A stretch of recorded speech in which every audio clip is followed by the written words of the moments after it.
how am I using Perplexity other than just doing research, writing articles, and etc. And I actually use it to generate images from Gemini as well as from ChatGPT via the Perplexity. If let's say you guys do not know, in Perplexity, whenever you do any specific task or like whenever you are doing any research, you can actually select what version of the AI. You can leave it to have the Perplexity to select the best model. But otherwise, you can actually pick Gemini 3.1 or ChatGPT in order to create the images for you. So I actually just use Perplexity to generate image because everything stays in one, like especially when I have written a specific article and based on that article, I need to have a corresponding images. That's why I'm just going to throw the entire thing, the entire article to the Perplexity, select the models of the AI that I want to work with and have it suggested another images for me. But in this video, I just going to show you like how is the image quality that is being produced. So just now I was creating a test, like create a stunning image of a baby girl in Superman costume.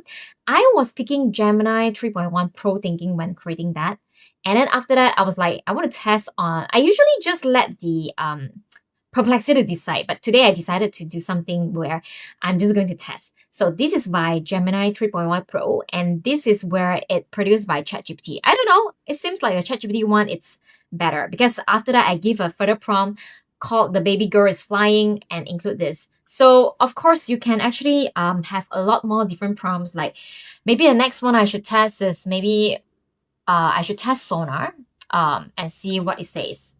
If the baby girl is flying across the sky.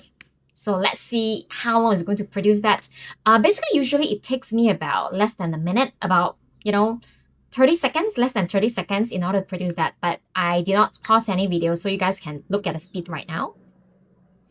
So other than while we are waiting, other than the image producing, I'm using it to do a lot of research, especially deep research. And this is what I love to use in Perplexity. You can click this as a deep research where you can search. The research is very, very comprehensive and the research is much better than Claude based on the web search, of course. That's why how I use both AI model is that I use Perplexity for researching.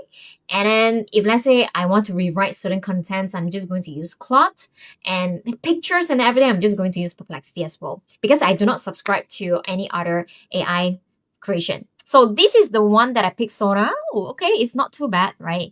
Yeah, so basically this is how I do it. So maybe you guys can share with me what are you planning to use Perplexity for. And so far I've been subscribing it for already few months.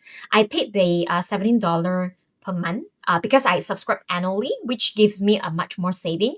And then definitely it saved me a lot of times because I rely on using Perplexity to do searching every day. So if let's say you love this Perplexity series, you will love my use case on how I use Perplexity in improving my productivity at work and my personal life. You want to check out other videos where I'm just going to put it in the description box down below. And also if let's say you love to use automation tools, especially if you rely on Facebook to do organic marketing to get leads and clients, you do not want to miss out my all other automation software where I input at junlo.net/all software, and subscribe and comment, and I'll see you guys in the next video. Take care. Bye.